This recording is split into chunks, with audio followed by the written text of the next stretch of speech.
From the heart of where innovation, money, and power collide in Silicon Valley and beyond, this is Bloomberg Technology with Caroline Hyde and Ed Ludlow.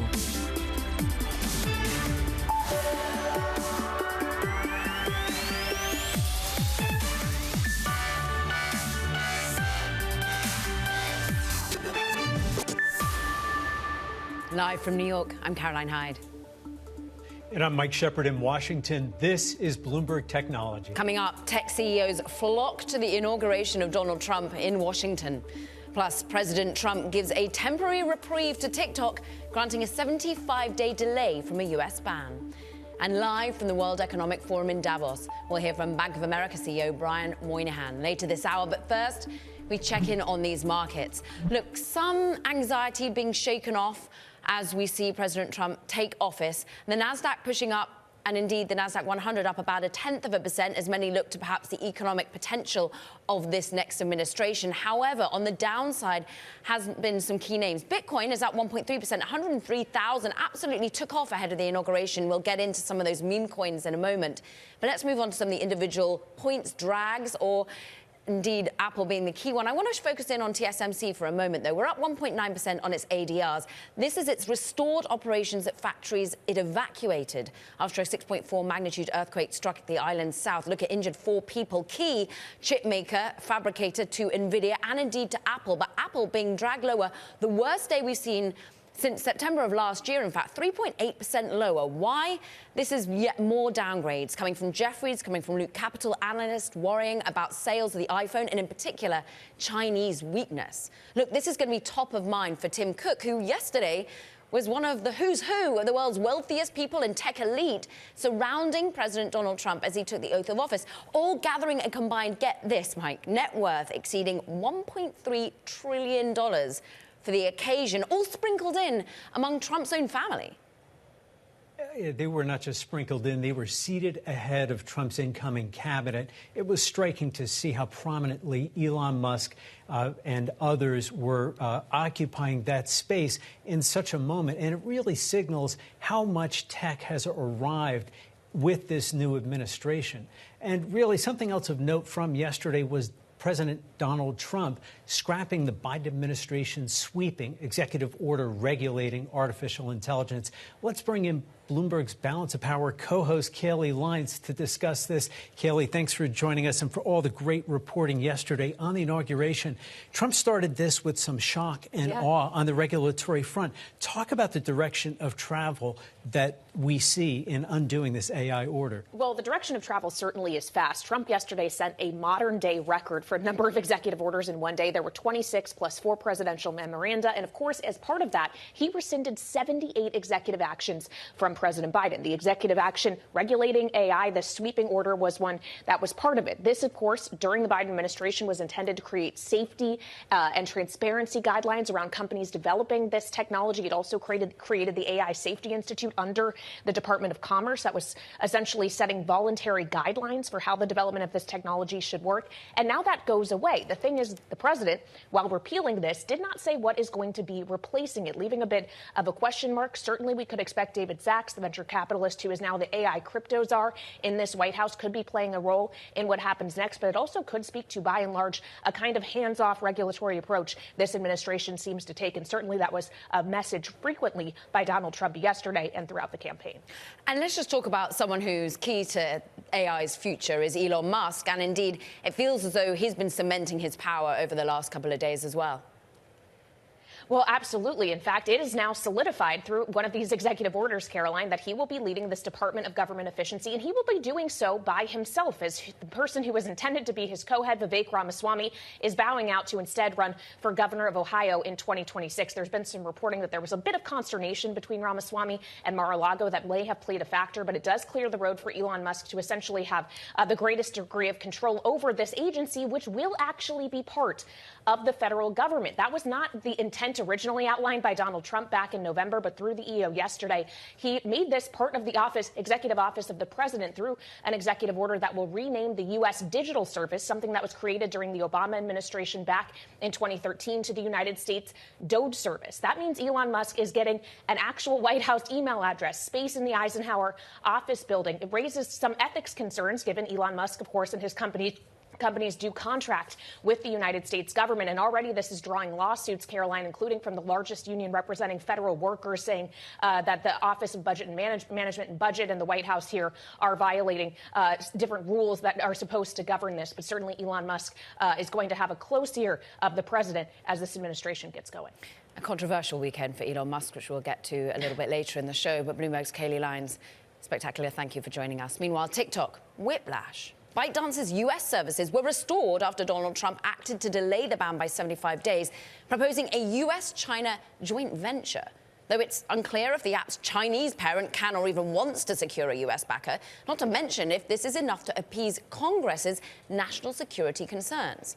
Well, let's bring in a U.S. representative. Jake Auchincloss from Massachusetts. Now, you served on the House China Select Committee last Congress and were an original co-lead of the TikTok divestment legislation. So I ask you this, what do you make of the extension? The extension appears to be illegal. The law allows for one 90-day extension if the president can demonstrate that a sale is underway and there needs to be more time for the negotiations in the administration. That is not what's happened here. What's happened here is Trump has just declared 75 days of a free pass for TikTok, and there does not seem to be any statutory support for that. This is an example of how the social media corporations have really come to plunder the American town square. There's an old saying in tech that if you're not paying, you're the product. Well, big tech has productized Americans' attention spans and our social lives for the last 15 years, and both parties have failed to rein them in. And now now Trump is not only inviting American corporate abuse of the town square, he's also allowing Chinese communist abuse of it. Congressman, the order that Trump signed yesterday called for a review of the intelligence surrounding the risk posed by TikTok. Are you concerned at all that the incoming administration might be glossing over or prepared to gloss over those risks in its eagerness to try to strike a deal and keep the app going? Yes, and there's two core risks. One is, of course, Americans' personal data, geolocation data, personal contact information, the social graph of their lives. But the second, I think more concerningly actually, is control over the algorithm itself. What content is suppressed, what content is amplified. That is ultimately dictated by the Chinese Communist Party. And we need to be very clear about this. There's a lot of hand-waving around this. Xi Jinping makes those decisions. And what that means is that Chinese kids see very different content, mostly educational, than American kids do. And I don't know why the United States would want to outsource the education and ideological cohesion of an entire generation to our greatest adversary. Now, you underlay this ignorance of that core risk with the fact that Trump just issued a meme coin that basically is the equivalent of him opening up a Swiss bank account, inviting foreign adversaries and foreign individuals and corporate interests to deposit money into it secretly and then show him the receipts. That opens up the way for monumental corruption in the sale of TikTok. We'll talk about Trump coin and indeed Melania's meme coin too a little bit later. But Congressman, I go back to the fact that you said that this extension is ultimately illegal. Now, you've also said that there's hand-waving. Now, ByteDance in and of itself would say, look, control does not lie in China or Xi Jinping, but up to TikTok in and of itself. But going back to if indeed we did see some sort of joint venture, more U.S. ownership of TikTok, would that in any way appease some of your national security concerns?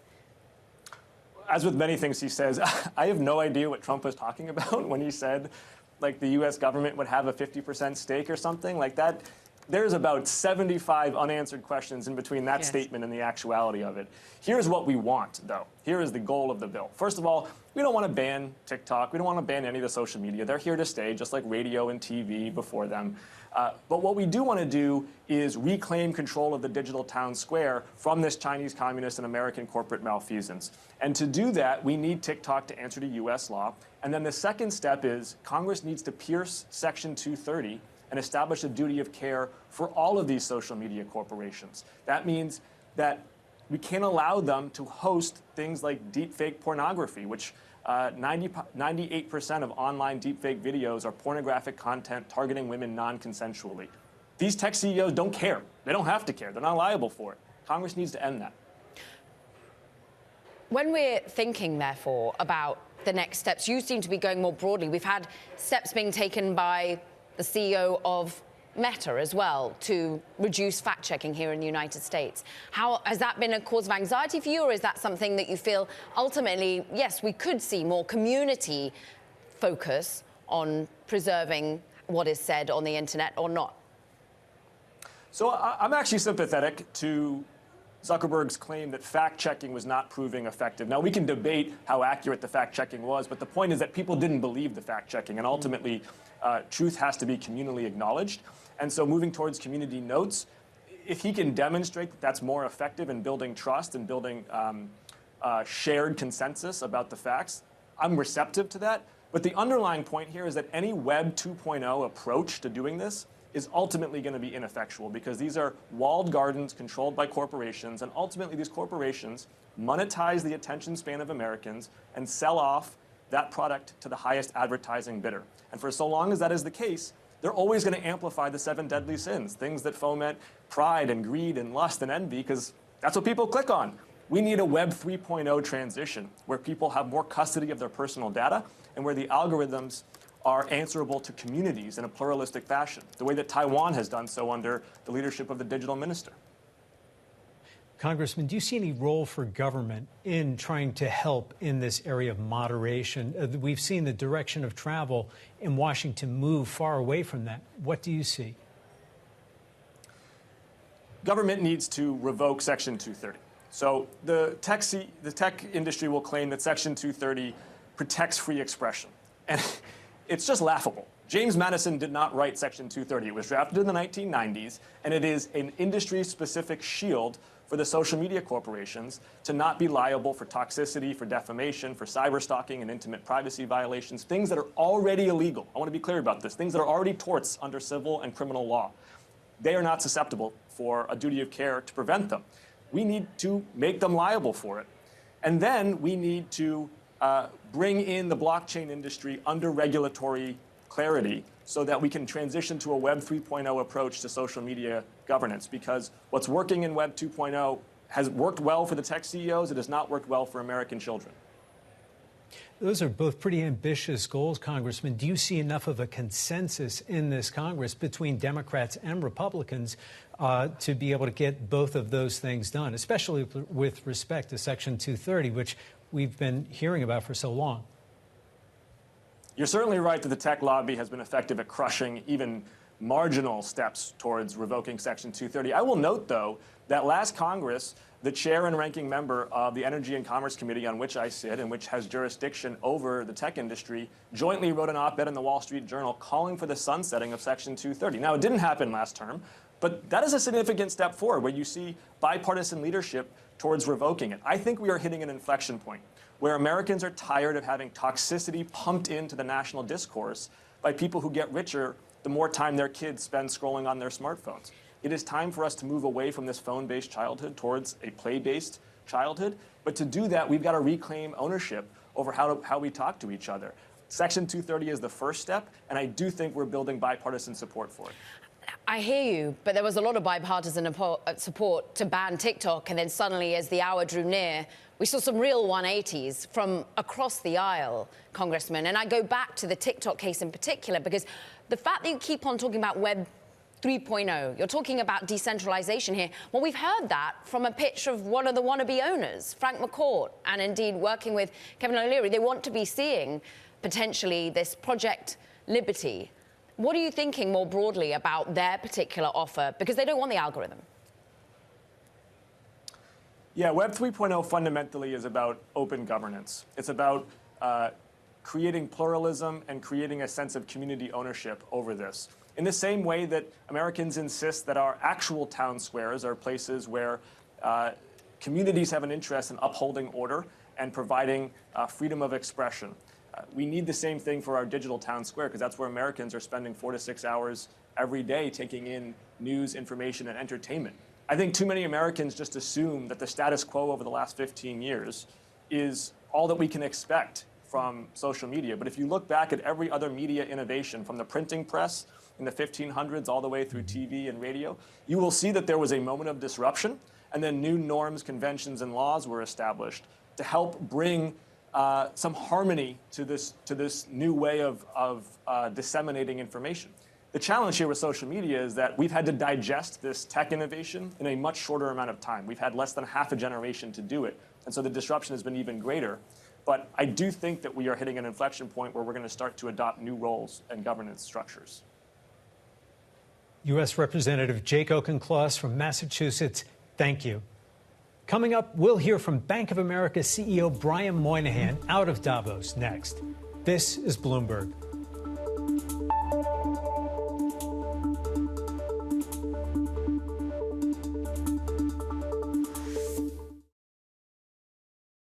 Bloomberg is live at Davos, and Bloomberg's Jonathan Ferro and Lisa Abramowitz are sat down with the Bank of America's CEO. Hey guys, great to be with you. Day 2 at the World Economic Forum here in Davos, Switzerland. Mine's firmly elsewhere in Washington, D.C. Isn't that right, Lisa? 24 hours of conversations about how great America is and how the rest of the world will struggle with the incoming president, Donald Trump. Yeah, every conversation here at Davos has been, what's America going to do? How can I leverage myself to be in the best position possible? And, oh yeah, what's the latest headline? Brian Moynihan alongside us, the chairman and CEO of Bank of America. We're going to cover all of that through the next 8 minutes or so. There's an important occasion to mark, 15 years at the top of Bank of America. No, it's been an honor to lead the company, and we've had some fun. And it was interesting to start, but for the last 10 years or so, we've been on a roll, just producing responsible growth, and the team does a great job. And we can take pride. We've put the company to where it should be as one of the great companies in the world. Beyond interesting, 15 years ago, it was the absorption of Countrywide Financial. Yeah. It was Merrill. It's a very, very different bank in a very, very different moment. That phrase you used is one you've used so many times, responsible growth. There is a feeling that maybe we move towards something else in the world of banking over the next few years. Some might say it's sort of reckless growth. We're just going to go for it. How would you describe the future? So what you're hearing is enthusiasm for, in the investment banking side, particularly transactions, right? For the last couple of years, it's been hard to get a transaction through. And what stops a seller from selling or a buyer from buying is, if this thing is delayed, I'm exposed. And so what they'll do is they'll push it through. So there's a lot of enthusiasm that there'll be better growth in the United States. There's a lot of enthusiasm by the bankers saying these deals can get done so I can go have the strategic conversation. And it's just not another idea that goes through the system. And everybody says, that's a great idea, but it's not going to be a great idea. Let's go do it. Or a great idea, I don't want to do it, but it's more of a substance base than it is more of a worry about the environment around us. Are you basically saying that there's more enthusiasm, that there is conviction and will to actually get stuff done? Yeah, I think you saw some deals getting announced, and you'll see more deals getting announced. In our sector, in banking, especially in the United States, the consolidation is still far away from being done. There'll always be big banks, there'll always be small banks, but you ought to let people make a decision what they want to do, and there haven't been a lot of bank deals done, bank-to-bank deals. We can't do them. It's not legal, but as investment banking, we can help other people do them, and there hasn't been a lot done because just the uncertainty of getting caught in a transaction and having issues. So the belief that they should promote the banks consolidating, getting more efficient, passing that through to customers, passing that through to small businesses, et cetera, will be a change. Well, there's the banking sector specifically and some of the deregulation and whether some of these mergers and consolidation will be allowed. And then there's the broader corporate sector and some of the enthusiasm we've seen and we've heard from the city's head of banking from J.P. Morgan. How much do you see that being maybe a little premature based on some of the policies coming down the pike and the uncertainty around debt deficit and rates? Well, I think you have to divorce a little bit some of the fiscal work that has to be done, and the incoming Treasury Secretary and others have to take very seriously this question of how do we manage the revenue stream, the expense stream, and the amount of debt, and get it all to work out. One of the ways that becomes easier is if you have more activity and more things going on. So I think the enthusiasm you hear from the bankers is more structurally that the belief is that even starting yesterday, you don't have the constraint that you have, so you can go. If there's more that enables more, that's good stuff. But right now, it'll stop it going in the wrong direction. And look, our medium small-sized businesses, their biggest complaint last time I was here, and we talked to the administration about it, was the biggest complaint was you're in my pocket, you're slowing me down, I can't get things done, I want a permit to do something, it takes forever, I want your labor rules, all this stuff is going on just over and over. And small, medium-sized business don't have the thousands of people that big companies have to figure it all out, and they're figuring it out on their own. The same person is running the business at night sitting there saying, so what does this new taxation strategy on Social Security mean to me? Why, how does it apply? How do I have to change all my systems? And so they're just saying, if you just stop, things will get better. So you're the #1 lender to small businesses in the United States. Give us the read on things right now. Are they already making those decisions to make a move, to make those investments that they were on hold over the last 4 years doing? Are they already making that move? So if you come over the last, say, 6-8 months or so, it went from regulation and inflation. The inflation's kind of come down as their worry right now. And what's actually interesting is they're going back to labor shortages and the right labor. Now, the interesting thing about that has a question about immigration and all the stuff going on. But what they're feeling then is demand. I need people to do things. And so they're starting to feel the demand steady. Remember, when the Fed was raising rates high, their cost of borrowing went up a lot. They went from 300 basis points over an index that went up by 500 basis points. That's a big number. And so that caused them to say, let me be careful. And then as the rates come down a little bit, they feel a little bit better. Now they're saying, okay, I have the opportunity to grow, but can I get the people? And remember, that was the 2021-22 time frame. So in there's got to be a solution to this immigration that doesn't constrain those small, medium-sized business from growing, or they're going to start letting us know. Would you say, just to jump in, would you say we are supply constrained? Do you think we are prone to have these bursts of inflation? Yes and no, and we don't know, honestly, because the stimulus after the pandemic, there was so much more than there maybe had to be by technical economic discussion. It's hard to say whether we're supply constrained and other things. And we're supply constraints because of cutoff of supply and the stoppage of goods coming in the country and shipping and all that stuff that we went through. So you haven't gotten to a real normalized side of that yet. But that's the blame for the current thing. I think the supply shortages can mitigate if, we got to be a little careful about labor supply. We got to be a little careful about the tariffs impacting supply and things. But I think the second sourcing's gone on. People are finding places to get stuff. So I'm not quite sure that's going to be the issue. But a lot of what we think it was the issue is actually the pandemic, the stimulus, and the impact of the pandemic on supply that's worked us through the system. So John started with the fact that you've been at Bank of America for 15 years. Yep. We keep hearing about succession plans in different places. What's your succession plan? What, are you trying to throw me out? No, not at all. I'm just wondering, because this is something that we keep hearing wait to about. the very end. There's still 3 minutes on the clock. No, I want to ask the last question. Okay, but it is all right. The way the fascination with all this is interesting, and one, it just means we're all getting older. So, but the reality is, we run a process in our company through the top 3 layers, including for the CEO. Succession, every 6 months we go through everything. Who are the immediate successors for every one of our teammates' jobs? And we have a slate, and we go from that slate. Because if you run a big company, people leave for they retire, they get another job, whatever, and you're always filling jobs. And so with the way the board will make a choice at some point. I'm not going anywhere unless they throw me out. They know that. But my job, and one of the biggest jobs I have, is preparing people for what it would be like to run this company out there, and that's important. So we do a lot with our team to get them used to the experiences and get them to learn more about the trade-offs you have to make at the top of the house, because if you come through a business or come through a function, you haven't made those trade-offs. That's part of our general strategy. And so we talk to our board, but you never hear us discuss A is in and B is not. That to me is the worst thing you can do. I went through that process in the end of 2009 where there was day-to-day speculation. That's not the way to do it. Well, thank you for that very diplomatic You'll be the first person I tell. Okay, thank you. I appreciate that. We only have about 30 seconds. You said something to us when we were at Bank of America that AI would basically keep the staff the same size but increase the footprint of business. Do you stand by that? Yeah, there are two facts I'll give you. One is we run the company on the nominal amount of dollars of expenses we did 10 years ago almost now. Nominal, not inflation adjusted. And we run it on 30,000 less people. That is all digitization. And AI is an extension of automation, digitization, models, et cetera. Automating work, taking out work, and automate, therefore you don't need. And I think AI keeps going. The idea is if we're good, we'll keep adjusting where the teammates end up. So it might not be the same 212,000 people. 213,000 people doing the same thing 10 years from now. Yeah. But my guess is our employment levels will stay relatively static. There'll just be more towards stuff that can't be replicated near term by AI. Brian, you're a gent, and you've been super generous with your time, and you show me up every year because you always come out here with a suit jacket on. and I'm sitting here with like a winter jacket. Yeah, but I actually I know. wear a suit I know jacket. you've been influenced by Brian. No, it's actually just a lot warmer. Brian Moynihan, the Bank of America CEO and Chairman. Brian, thank you. Guys, back to you. Ending in artificial intelligence. We so appreciate it. Out in Davos, fantastic conversation. So much more coming up in the world of tech. Stick with us. This is Bloomberg Technology.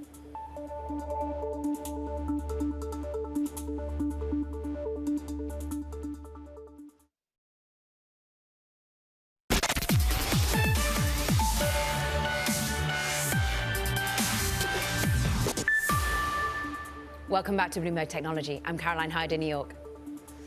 And I'm Mike Shepard in Washington. Quick check on these markets, Mike, because, look, we've got a little bit of a reprieve in the markets as we try to digest a whole host of executive orders and moves made by the new administration as Trump takes office. We're currently up 0.2% on the Nasdaq 100. Investors wanting to see the growth potential rather than some of the trade hindrances for now. But Apple in the spotlight, down more than 4.3%. This is the worst day since August of last year. It's currently trading at the lowest since September 2024. This again is China anxiety, Apple intelligence not really feeding through in demand for the iPhone as much as analysts had anticipated. Loop Capital and Jefferies cut their overall view of Apple from a hold, or indeed saying to a sell. Let's move on and have a look at what's happening in the world of crypto as well, because no executive order when it comes to Bitcoin, I'm afraid. We're up 2.9%, but we're still above $105,000. MicroStrategy on the downside. A lot of the crypto exposed names are on the fact that maybe we didn't get an EO out the gate when it comes to the approval of Bitcoin and cryptocurrencies more broadly by the new administration. MicroStrategy by 2.8, it's buying yet more Bitcoin, as we know, an 11th consecutive week. But there was good news over the weekend into the inauguration for many crypto holders, a meme coin. Let's go to it. Bloomberg's Isabel Lee is here. An extraordinary announcement coming from the incoming, at that point, President Trump, now is President Trump, and Melania both having a meme coin. What does this mean for the space? I really thought it was a joke when I saw it online because you see a lot of parodies, but then it was real. I mean, now we don't know yet if this is related to Trump or not, or his team is behind it, but we have his son, Eric Trump, saying that this is, quote, the greatest digital meme on earth. So what to make of this? Two things, really. On one hand, it's a great thing. It really signifies a new regime. The fact that you have a coin named after Trump and also Melania. When Melania was launched, by the way, it sucked some of the air out of the Trump coin, but still, at one point, it was as high as 60 billion. That's great. But on the other, you have If you're along the space, it's great. Yes, yes. But on the other, you have people saying this highlights the memification of the industry. How will the traditional finance people take us seriously? Because what is a meme coin? What is a meme stock? It's just really a joke. So it has no underlying asset. They're speculative. They're volatile. It's like, what is Dogecoin, you know? But still, the whole market is 100 million in valuation. So it's an expensive joke. But will this last? Who knows? So it's really interesting. But lots of activity in billions of dollars changing hands at that. Isabel, are you sensing any bruised feelings in the industry from not seeing an executive order on day one from Trump on crypto, or even a mention during his inaugural address after being sworn in? Absolutely. We have Bitcoin soaring to a record high on Monday, and then it pared back some of those gains. From 109,000+, it became 103. And I asked some of the analysts, because I was on Monday, I was like, why is Bitcoin paring its gains? And they were like, because Trump didn't mention it in the speech. But take note of that. The fact that Bitcoin faithfuls or crypto enthusiasts are expecting Trump, an incoming president, or at that point, the president of the United States, they're expecting him to mention it in his inaugural speech is already one thing. That really just means that crypto is becoming mainstream, or if it isn't mainstream to you just yet. So it's really something. But, you know, Trump focused on tariffs, on energy and trade, but they were really hoping and banking on the fact that Trump will say something about Bitcoin. Bloomberg's Isabel Lee, thank you. Heading back to Davos now, where Mistral AI CEO Arthur Mensch spoke with Bloomberg TV's Francine Lacroix about the company's expansion plans and about his thoughts on Europe's regulatory and competitive landscape. I like to look at it from a positive point of view. Europe has a lot of strength, in particular the talent pool it has access to. The people that are building AI, including in the US, are actually mostly Europeans. And so the opportunity we had, and that's also the thing that we provide to our customers, is the expertise. And I think Europe can come together today and realize that we've been innovators. We're a continent of innovators. We need to keep being innovators. And AI is an opportunity to continuously innovate. There's a lot of other companies that are building that. I'm thinking of ACML. I'm thinking of all of the AI startups that we're working with in France and in London. And so let's not look at the bad things. Effectively, we have a tendency to play a little too much referee in a $1 trillion race.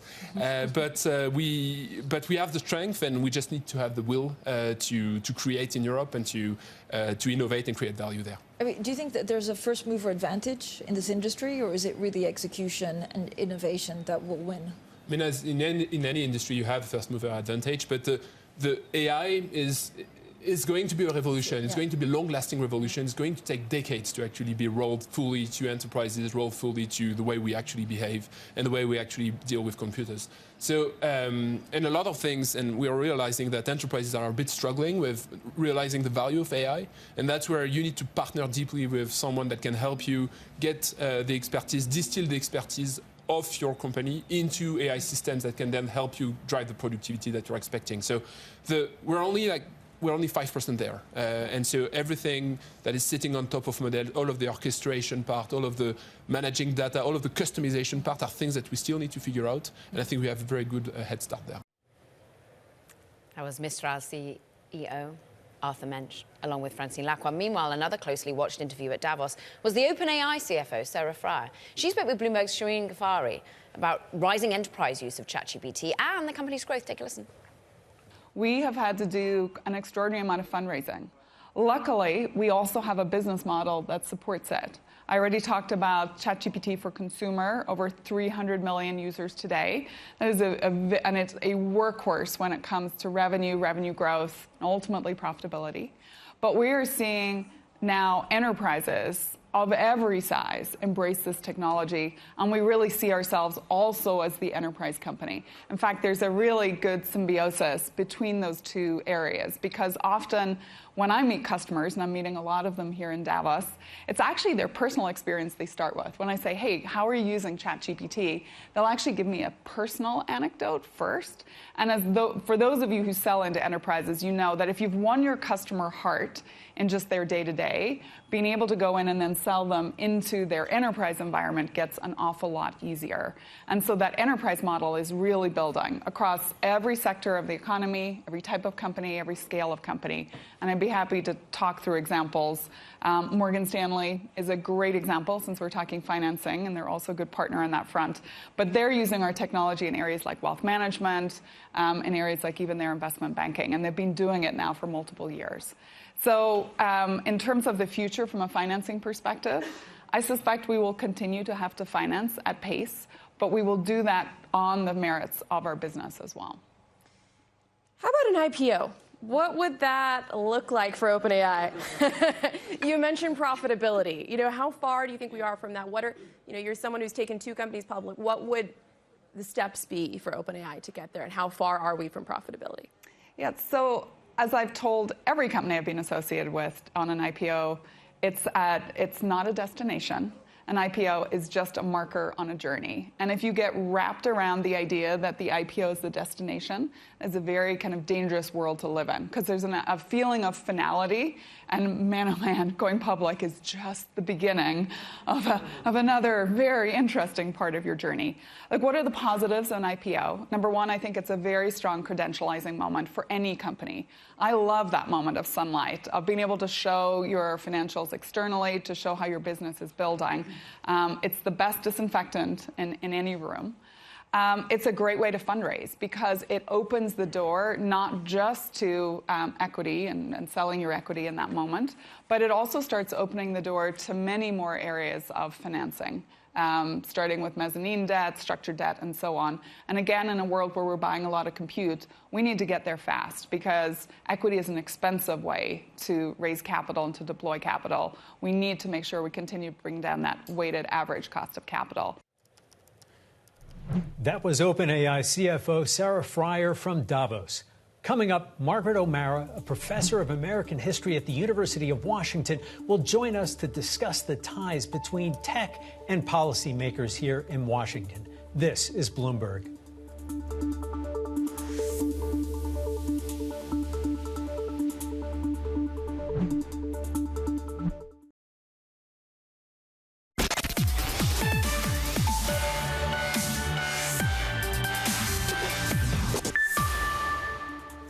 things that we shared, as you said at the beginning, is that we are moving away from the way that we were utilising third-party independent fact-checkers and moving now to much more of a community notes programme. We're starting that in the US, and then we'll see how that goes as we move it out over the years. So nothing changing in the rest of the world at the moment. We're still working with those fact-checkers around the world, but in the US, that's the direction of travel to start with. Meta's head of global business group, Nicola Mendelsohn, in Davos, and that's as the company is gearing up to remove third-party fact-checking here in the United States. But Bloomberg's Kurt Wagner is joining us now to talk about the timing of all of this, because just last week, a lawyer representing Meta quit, accusing the CEO, Mark Zuckerberg, of what he called a descent into toxic masculinity and neo-Nazi madness. Then there's a controversy swirling around gestures made by Elon Musk this inauguration weekend. This feels as though conspiracy theories are kind of running wild at the same time as fact-checking is taking a stand back. Yeah, and that's just, unfortunately, the reality of what's going to happen. When you take away fact-checking, you sort of open the door for, inaccurate information to spread pretty wildly on the platform, right? And so I don't think that's going to be a coincidence. I don't think this is the end of that reality for us, right? I think community notes is sort of an interesting concept. I don't think it is a foolproof concept when it comes to fact-checking at scale. And so I'm sure that Meta will learn that, if not already, then certainly over time. I think the interesting thing about this fact-checking timing for them is that, clearly they usually test things outside of the U.S. and then bring them to the U.S. when they are ready for prime time, because this is the most valuable market. It's interesting that in this case, they're doing the test here in the U.S. and leaving it in the rest of the world. To me, that's a signal that this is more of a political decision for them, right, to appease the Trump administration than it is a reality that the fact-checking was a major problem to begin with. I see this more as, something that they're doing to appease the Trump administration, more so than this was a huge ding or knock on the platform's ability to thrive. Bloomberg's Kurt Wagner, thank you. Sticking with Meta, remember this moment from a Facebook town hall back in 2011? My name is Barack Obama, and I'm the guy who got Mark to wear a jacket and tie. That was former President Barack Obama joking with Meta CEO Mark Zuckerberg. Things certainly have changed for the Facebook founder and other tech leaders, as we saw during yesterday's inauguration. For more on the industry's relationship with politicians, we are joined now by Margaret O'Mara, professor of American history at the University of Washington. Margaret, I have to ask you, how are we going to look back at this moment yesterday where we saw such a lineup of tech leaders and billionaires at the inauguration seated so prominently? Well, it was really extraordinary. I mean, it remains to be seen how the relationship between tech and the Trump administration will evolve over time. But we have never in American history seen a lineup of business tycoons occupying a place of honor at a presidential inauguration like we did yesterday. Silicon Valley has long had ties with Washington in different presidential administrations, but this does feel like uncharted territory. And how does this translate into the priority list that each of these CEOs may be bringing to the administration? How much does that proximity count? It counts a lot. And look, we've seen Silicon Valley leaders have very close relationships with the Obama administration, the Clinton administration, with other administrations other than Trump. So this, again, is not entirely unknown, but there are really high stakes, and we see both on the regulatory side and in the spending and tax policy side. On the regulatory side, the promise to have a light hand on AI regulation, as well as Trump's boosting of crypto, underscored by his and the First Lady's personal involvement and issuance of their own coins in the last couple of days, is something that is a real sea change for the industry, a real difference in attitude than what the Biden administration had approached. And then also, we have the promise of tax policy being corporate friendly generally, and also things like defense contracting, which is, the Defense Department and the national security establishment does a lot of business with Silicon Valley companies, and that only seems poised to increase. Margaret, take us back from a historical perspective. Have there been as many ethical questions when we've seen such relationships, perhaps not so flamboyantly demonstrated, but certainly close in previous administrations? There haven't. Well, there have been questions, but they have been resolved. And let me point to a really interesting example from Silicon Valley's past. David Packard, the founder of Hewlett-Packard, now HP, kind of a legendary Silicon Valley founder. He actually joined the Nixon administration as Deputy Secretary of Defense in 1969, and he was a very wealthy man. And he famously put his wealth in a blind trust while he was in office to resolve any ethical questions there might be about HP profiting from defense contracts, which it did have, while he was at the Defense Department.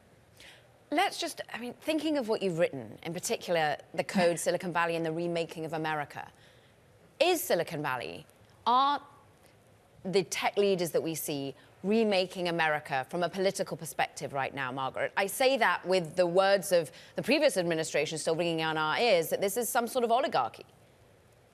Yeah, I think that they are trying to. I mean, what certainly is the case and hasn't been the case in the past is that the platforms that they control just thinks, solely about the people who were on the inaugural dais yesterday in the Capitol Rotunda: Mark Zuckerberg, Sundar Pichai, Jeff Bezos, Elon Musk, that they have such an outsized influence over online communication, on online commerce, that there already is such an immense consolidation of power that, again, there have been, big power structures and successful companies in the Valley before, but this is the next level. The influence is tremendous. Margaret, last question, 30 seconds. These companies have a position to shape history as we will be reading it later. Talk about that unique role. They do, just as the history textbooks now have Andrew Carnegie and John Rockefeller in them, and people around the world know those names. But, regardless of what happens next, a century from now, probably people are going to be reading about Mark Zuckerberg and Jeff Bezos and Elon Musk. And I think with great power comes great responsibility. This is part of the criticism that has been levied at tech over the last decade about what the ripple effects of their platforms might be. Now, again, these are businesses. These are people in the, these are for-profit companies. And I think there also is a very important public sector, government regulatory role that has been absent. So that's one of the reasons that they have become this large. So I think it needs to be a balance, and we need to think more broadly about how this shakes out. Margaret O'Mara, Professor of American History at the University of Washington. So appreciate your time. Coming up, streaming giant Netflix. It's set to report its results after the closing bell. A look at what we can expect next. This is Bloomberg Technology.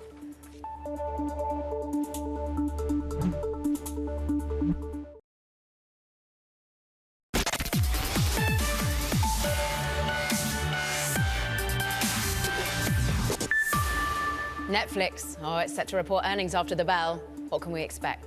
Let's bring in Bloomberg's Lucas Shaw. And the shares had a phenomenal 2024. How was Q4 from a profit and revenue perspective? Well, we'll find out at the end of the day, but people are expecting a very strong quarter. They had the Mike Tyson-Jake Paul fight in the quarter, which was the biggest live event they've ever done, one of the most watched things they've ever put out, and I believe according to some third-party researchers, led to the biggest one day of spike in new customers they've had in years. They also had NFL on Christmas Day. They had season 2 of Squid Game. They had new seasons of a bunch of other hit shows. So most people are expecting it to be a very strong quarter, which will be, unfortunately for us, the last one in which they report their subscriber numbers. Yeah, we suddenly have to read tea leaves in a whole new way. We are expecting strength coming from the live side of the equation. And, I mean, the market capitalization reflects that. How much more strings do they have to pull to outperform going into what analysts are pretty buoyant on the company? Yeah, I mean, it's pretty crazy to think that Netflix is now worth almost $400 billion. It's more than Disney and several other big media companies combined. And you have to figure that there should be some kind of ceiling on this. But look, the Netflix position is going to be, these live events, we're going big into that area, and it's going to boost our advertising business, which is one of the reasons that they want to stop reporting subscriber numbers, because they believe that their revenue growth and their profits are going to look really good going forward. It just won't be as many new subscribers quarter after quarter. And how technically robust has the live offering been? Well, look, they had well-documented problems during the Tyson-Paul fight. That was largely due to too much demand, which is a good thing if you're, trying to attract an audience. They didn't have a lot of problems during the NFL match. I think, these live events on streaming tend to have the same life cycle, where there are issues early on, where the company is newer to it, and they have some issues, usually when they put on something that people really want to watch, and then they figure it out over time, right? We stream all sorts of things live these days. So I think long-term, it's going to be fine for them. The question is, what are the events that they're going to collect that deliver or attract a big enough audience if they're not a major buyer of sports rights? Because they're trying to create their own events. But look, they just had the WWE debut. Everyone at Netflix is really happy with it so far. We'll see in 3, 6, 9 months if that remains the case. Don't even get our producer started on her love for Raw. Bloomberg's Lucas Shaw. Brilliant. Thank you very much indeed. Meanwhile, look, an unlikely winner in the TikTok ban saga of late has been Duolingo. Here's what the CEO had to say earlier on Bloomberg Open Interest. We do have a good number of people learning Mandarin. It's not our most popular language, but it is definitely a popular language. It's among the top 8 languages that people are learning. We did see a huge spike. It's mainly because people who are, when they thought that TikTok was going to be banned, they started trying some Chinese apps like RedNote, and as soon as they showed up, most of the things were in Chinese. So they came and wanted to learn Chinese on Duolingo because of that. Duolingo CEO there, a reminder that many of the apps that TikTok users flocked to during the quick US ban and turnaround, Mandarin-based. So Luis Van Hahn, optimistic that actually the users will stick around, even though TikTok back online. We start with TikTok, we end with TikTok. That does it for this edition of Bloomberg Technology. Don't forget to check out our podcast. You can find it on the terminal as well as online on Apple, Spotify, and iHeart. This is Bloomberg Technology.